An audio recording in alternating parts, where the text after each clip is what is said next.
I don't need any help here. Why don't you try asking someone else?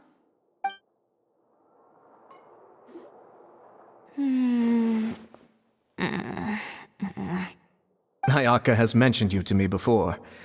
She said that you two were great friends when you were kids. No talking. I'm thinking about how to do your eyeshadow. Ah, yes. To help me really look the part. To achieve a more young and naive look for this scene. Are you saying the wrinkles around my eyes are too deep? You just have too much of a calculating look in your eyes.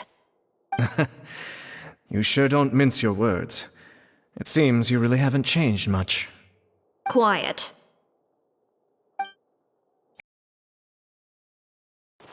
Ah, so this is what a musket looks like. Not exactly. How about here? A little more to the left. You got it. Hey, Yoimiya, do you need a hand? No, I'm fine. You know, doing the lighting is kind of like designing a fireworks show.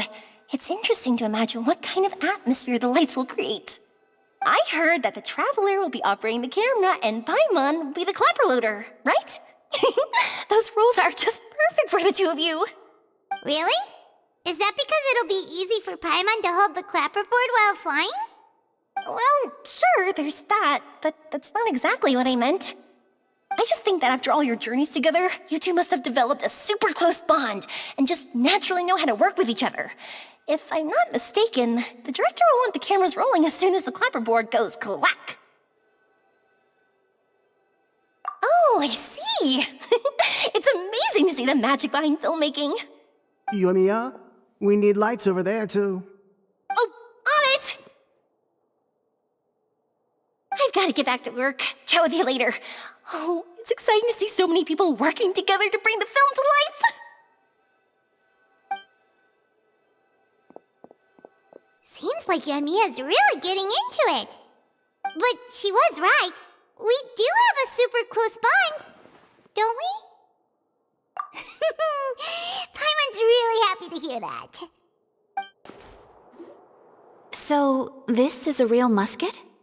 No, it's just a prop weapon. Not bad. Have you seen a real musket before? Only in books and newspapers. I made this one based on the relative shape and proportions I saw in reference images. When we're filming, some special gunpowder will be applied around the muzzle, which will help create the flash and smoke effects of a real gun being fired. Which means it'll be up to the actors to portray the recoil. That's right. The sound effects for gunshots will also be added in post-production. Thank you, Veronique. I think I know where to start now. However, the musket's gears and firing pin could still use some work.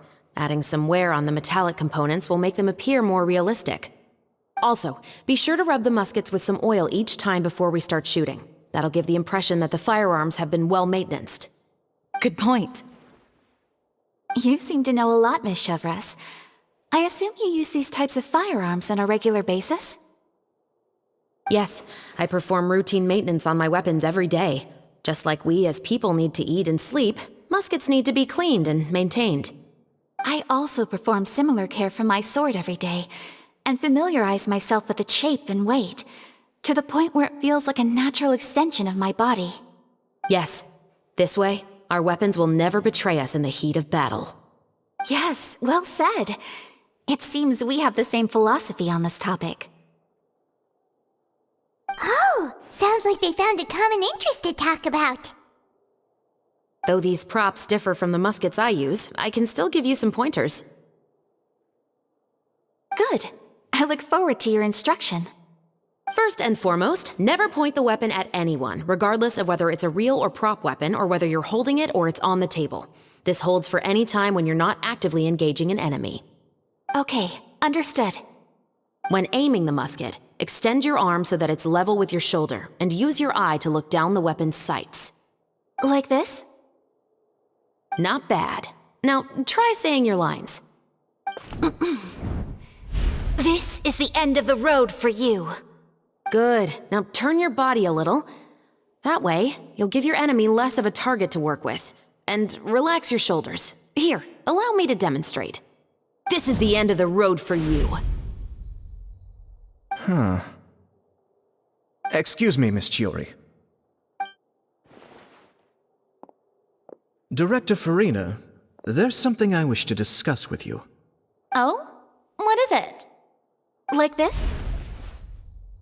Yes, much better. What do you think? I do see your point. But are you sure you wish to do this? I believe it would be most fitting. Well, if you insist. All right, I understand. Miss Ayaka, Miss Chevres, could the two of you please come over here? Huh? What's going on? Are we gonna start filming now? Let's go see. What is it? I have a question for you, Miss Chevres. Would you be willing to play the role of a musketeer? What? To clarify, I would like to turn over my role to Miss Chevres. But brother... Don't worry, Ayaka. I actually view this as a good thing. I was becoming troubled trying to set aside some time to speak to the staff at the Palais Mermonia. I would like to have some conversations about the cultural exchange between our two countries, and I've heard that the bureaucratic process here can get rather complicated. Now, I will be able to focus on my work. Besides, you also know that I'm not really one for public performances. Are you really sure?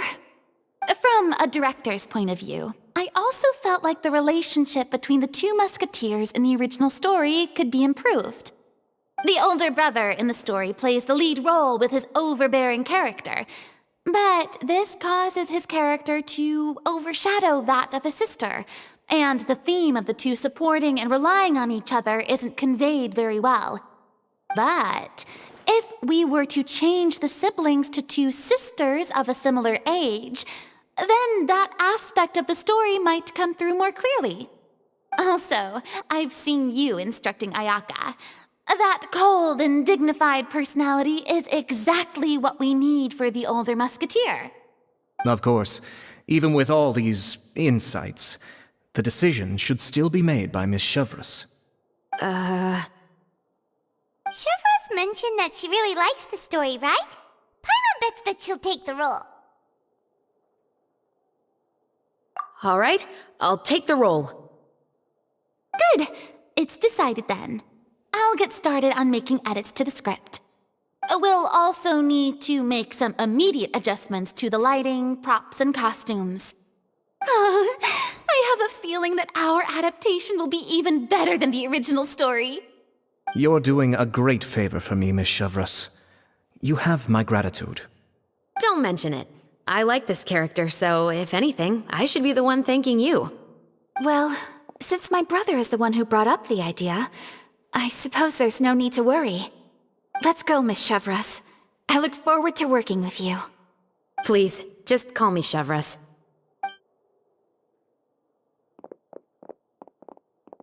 Seems like you're really going out of your way to solve the problem I was having with your makeup. Surely you jest, Chiori. I assure you that I was mostly motivated by a desire to spend more time on formal business. Oh, come on. You really think I'd buy that? According to what I've heard from Ayaka, her brother is someone who can juggle 10 different matters at the same time. I'm sure you have other reasons for backing out. Perhaps. Ayaka always said she wanted to go out and see more of the world, just like the Traveler. But I feel that she needs not only to see other nations, but also to make some different kinds of friends. I think it would be harder for her to make new connections with me constantly by her side. I would like to give her some space. All right, go on. Spoil her some more. Ayato, it's too bad you're stepping down from the role. Paimon really wanted to see you act as a musketeer.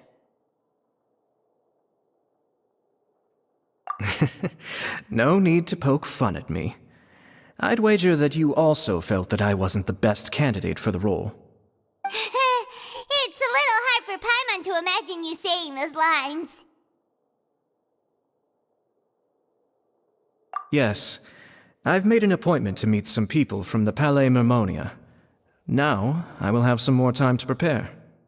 Traveler, get the camera ready. Paimon, get the clapperboard. Actors, to your positions. We're about to start shooting the first scene. Go on now. And please take good care of Ayaka. Yep, don't worry. Thank you. I look forward to seeing the film when it's finished. All right, now that we're all here, let me help set the scene for everyone. The first scene takes place when our two main characters are still living at the Baron's estate. They've been ostracized and verbally abused by others in the household, but they still have no idea why. We want to capture how naive and innocent they are, despite their pain. Chevris will be playing the role of the older sister, Tulip, and Ayaka will be the younger sister, Iris. Be sure to get close-ups of the main characters at the right moment. Silence on the set! Lights, camera, action! Let's go! Tulip, Mother's been out for quite a while now. Perhaps she went to pick some flowers on the way home. You know how she loves flowers. Iris, Tulip, I'm home.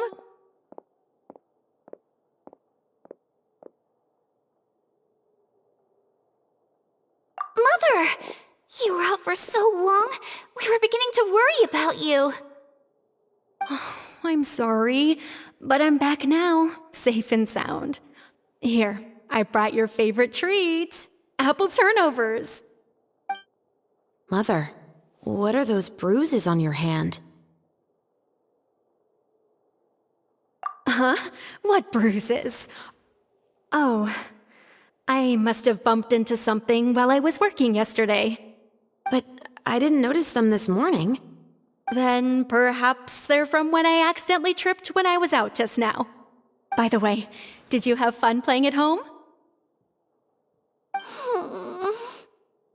What's the matter, Iris? Well, we've realized that no one really wants to play with us. They even took Iris's doll and spat at us. And they even called us names. They said we were... Shh! It's all right, don't worry. Girls, listen to me. It doesn't matter what anyone says. Don't listen to them. No one can define you with such words. You both have wonderful lives ahead of you. Just like your names. You will both blossom like beautiful flowers. Maybe your time to blossom hasn't quite come yet, but one day, you two will bloom more beautifully than anything else. Don't let the soil you're in now ruin your future beauty. Understand? My dear daughters. And cut! Not bad. The actors' emotions were all on point. Let's keep that take. Also, if our clapper loader could avoid shouting at the start of the scene next time. Oh, got it. Great. I was a little worried that my nerves would get the better of me. What about you, Chevris? I felt fine. The lines weren't too difficult at all. Seems like Farina must have adapted the role nicely. You two were great. I couldn't tell it was your first time acting in a film. You should have more confidence. Thank you for your encouragement. Positions, everyone! We'll move on to the next scene after we try a few more camera angles.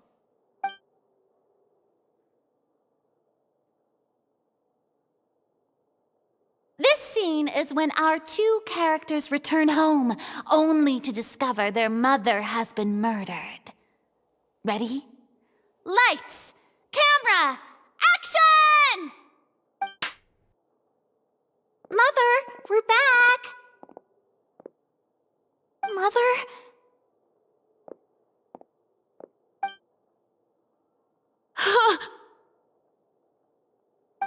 What's wrong, Tulip? Iris, stay away! Huh? Why? What's... Mother! Mother... She's...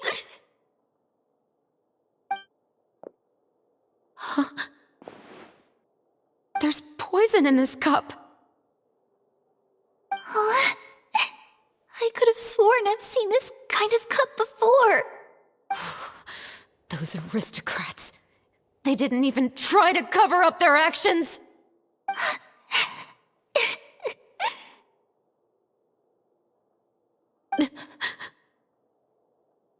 Iris, we need to leave this place. Leave? But now that Mother is gone, where can we even go? Anywhere. All I know is that we can't stay in this house. But are we just going to let them get away with this? We'll have our revenge, I promise you. Just not right now.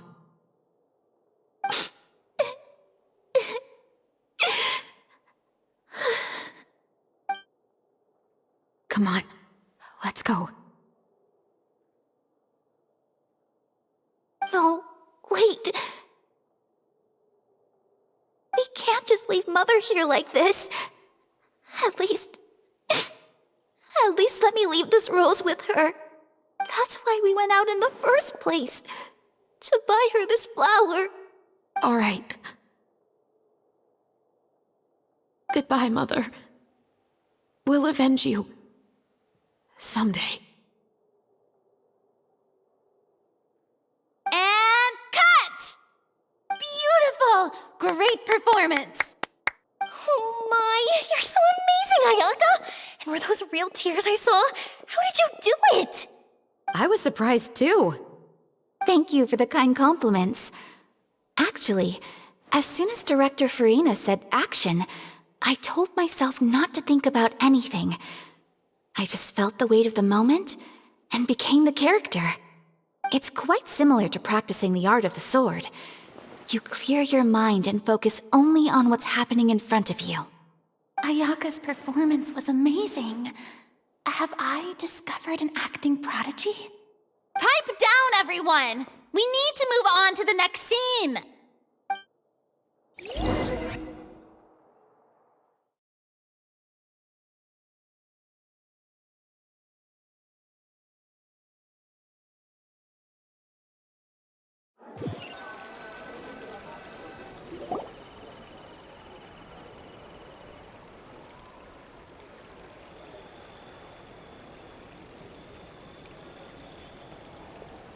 Huh? Are we done already? But Paimon wants to keep playing with the clapperboard. How do you feel, Traveler? Is your arm sore from holding the camera all day? Good work, you two. You too, Chevres. You were quite the actress today. I've read this novel many times before. I have a good grasp of my character's mindset. Anyway, do you remember my request from yesterday? Oh, right! We were having so much fun that Paimon nearly forgot! You have a case where the murders seem really similar to the cases in the novel, right? So, how are they similar exactly? In the story, the main characters grow up to become two musketeers, always using their guns to carry out their revenge. And on each of the victims, they place a rainbow rose as a signal that they've returned. Yes, that's correct. We found rainbow roses just like in the novel. Seems like you're connecting the dots now. Oh, that does sound pretty concerning. Especially after seeing the script today. Oh, now Paimon can't stop wondering what kind of ulterior motive the murderer might have. What do you think, Traveler? You're smart. Paimon wants to hear your thoughts. Good. On behalf of Fontaine's Special Security and Surveillance Patrol, thank you for your dedication to justice. There's no time to lose. We should start investigating right away. Follow me. Huh? Right now? But we just got done filming all day. Paimon's so weird. The most valuable intel always comes after nightfall. They are like small, remote islands in the middle of the sea. If you don't stay vigilant, you will pass right by them in the fog. That's how one of my favorite books always puts it, at least. So, where are we going right now? Let's start by checking out some workshops that sell mechanical components. If the culprit is making their own weapons, it's very likely that they'll visit those sort of places.